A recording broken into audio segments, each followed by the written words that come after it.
ಇದು ಉಡುಪಿ ಮಂಗಳೂರು ಕಡೆ ಕೊಂಕಣೀಸ್ ಮಾಡುವಂತಹ ಸಲ್ಲ ಉಪ್ಕರಿ. ಉಪ್ಪಿಗಾಗಿಟ್ಟಿರೋ ಹಲಸಿನಕಾಯಿ ಸೊಳೆಗಳಿಂದ ಮಳೆಗಾಲದಲ್ಲಿ ಮಾಡುವಂತಹ ರುಚಿಯಾದ ಒಂದು ಪಲ್ಯ.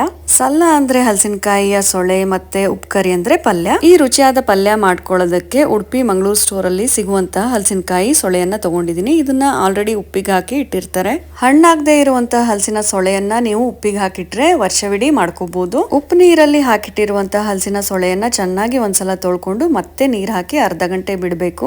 ಇದರಿಂದ ಹೆಚ್ಚಿರುವಂತಹ ಉಪ್ಪಿನಾಂಶ ನೀರಲ್ಲಿ ಬಿಟ್ಟಿರುತ್ತೆ. ಅರ್ಧ ಗಂಟೆ ಆದ್ಮೇಲೆ ನೀರಿಂದ ತೆಗೆದು ಈ ತರ ಉದ್ದುದಕ್ಕೆ ಹೆಚ್ಚಿಟ್ಕೊಂಡು ಬಾಣ್ಲೆಗೆ 3 ರಿಂದ 4 ಚಮಚ ಕೊಬ್ಬರಿ ಎಣ್ಣೆ ಹಾಕೊಂಡಿದೀನಿ. ಇದರಿಂದ ಅಥೆಂಟಿಕ್ ಟೇಸ್ಟ್ ಬರುತ್ತೆ. ನಂತರ ಸಾಸಿವೆ, ಖಾರಕ್ಕೆ ತಕ್ಕಂತೆ ಒಣಮೆಣಸಿನಕಾಯಿ, ಕಟ್ ಮಾಡಿರುವಂತಹ ಹಲಸಿನ ಸೊಳೆ, ಸ್ವಲ್ಪ ನೀರನ್ನ ಹಾಕಿ ಮುಚ್ಚಳ ಮುಚ್ಚಿ ಬೇಯಿಸಿ. ಉಪ್ಪನ್ನ ಹಾಕುವಂತಹ ಅವಶ್ಯಕತೆ ಇಲ್ಲ. ಚೆನ್ನಾಗಿ ಬೆಂದ್ಮೇಲೆ ಲಾಸ್ಟ್ ಅಲ್ಲಿ ಕಾಯಿ ತುರಿ ಹಾಕೊಂಡ್ರೆ ತುಂಬಾನೇ ರುಚಿಯಾದ ಸಲ್ಲ ಉಪ್ಕರಿ ಅಥವಾ ಹಲಸಿನ ಸೊಳೆಯ ಪಲ್ಯ ರೆಡಿ. ಇದು ತಿನ್ನೋದಕ್ಕೆ ತುಂಬಾನೇ ರುಚಿಯಾದ ಖರ್ಜೂರ ತರ ಇರುತ್ತೆ. ಮಳೆಗಾಲದಲ್ಲಿ ಕುಚ್ಚಲಕ್ಕಿ, ಗಂಜಿ, ಬೇಳೆ ಸಾರು, ಅನ್ನದ ಜೊತೆ ಸಖತ್ತಾಗಿರುತ್ತೆ.